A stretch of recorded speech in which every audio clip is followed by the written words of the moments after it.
আজকে আমি বানাবো চিকেন রোল।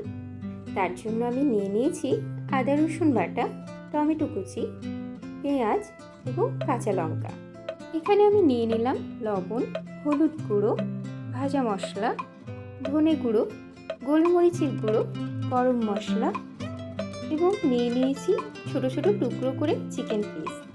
এবার কড়াইয়ে তেল গরম করে তার মধ্যে দিয়ে দিলাম আদা রসুনের পেস্ট এবং ছোট ছোট টুকরো করে কেটে রাখা চিকেন পিসগুলো।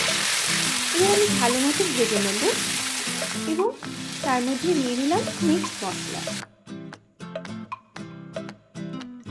ভালো করে নাড়াচাড়া করার পর আমি দিয়ে দিলাম চেরা কাঁচা লঙ্কা, স্লাইসড পেঁয়াজ, টমেটো কুচি এবং টমেটো সস। এবার ভালো করে নাড়াচাড়া করে আমি চিকেন স্টাফটা রেডি করে নিলাম। খেয়াল রাখতে হবে টমেটো পেঁয়াজের যাতে ক্রাঞ্চিনেসটা চলে না যায়।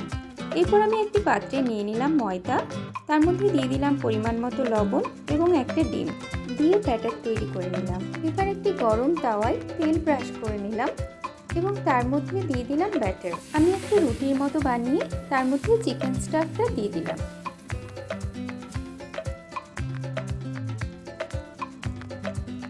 এবারে আমি রোল বানিয়ে নিলাম।